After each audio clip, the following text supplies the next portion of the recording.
Hello, my name is Cole Williamson, and I am a reference librarian with Lone Star Montgomery. The purpose of academic librarians is to assist students in locating research materials for their various papers and projects, as well as to educate them in the concepts of information literacy, or the ability to evaluate information and an understanding of its origins.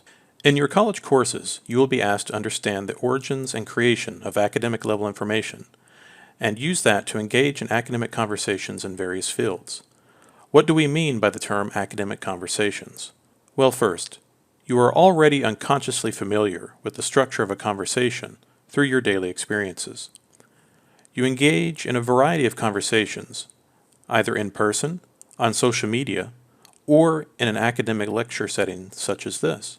Whenever you enter an ongoing conversation, your first instinct is to listen, to gain an understanding of the conversation. Next, you engage by responding to statements made by other participants.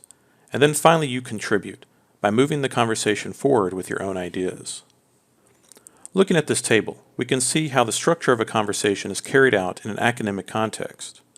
The first example shows a social media conversation on Twitter. First, you would listen by reading the tweet of someone you follow, engage by liking or retweeting the comment, and finally, contributing by writing your own related tweet. These steps are likewise played out in academic research. First, a researcher will listen by performing background research and reading literature reviews to gain a familiarity with the topic and its questions.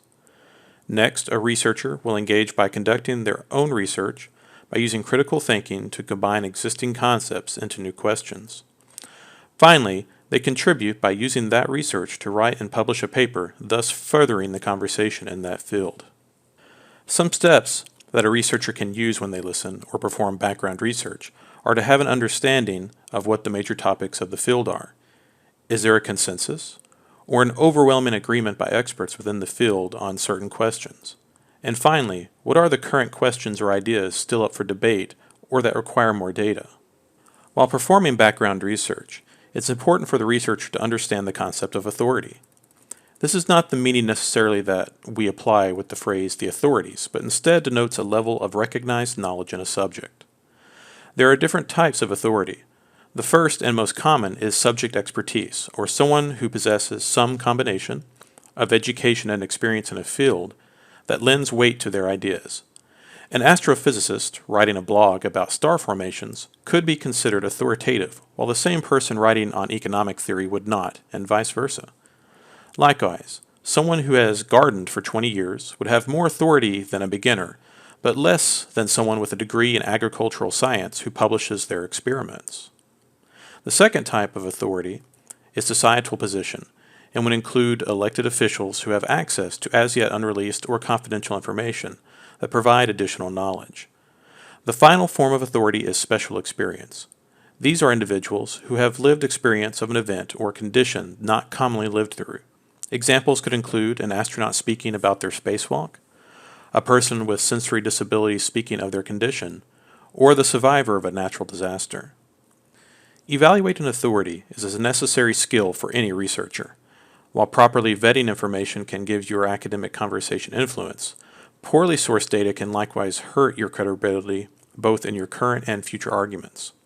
First is the subject's credentials, such as degrees held and professional associations that may improve or detract from their standing. Second is their experience, whether this translates to years of practice or unique lived experience. Third is the currency of the information, or if it is either the most recent data or that closest to the event. Finally is the perspective or bias of the source. When searching for bias, possible questions to ask include, does the source provide mostly facts, or is it more argument-based, designed to sway the reader? Is the author or publisher associated with an organization that has a vested interest in the outcome? Does the source fly in the face of an overwhelming consensus on the issue? As stated previously, considering each of these aspects will help to make sure that your chosen authority helps add influence to your voice in the academic conversation. This concludes this video. If you would like assistance with this subject or other research-related topics, please contact your librarian. Thank you.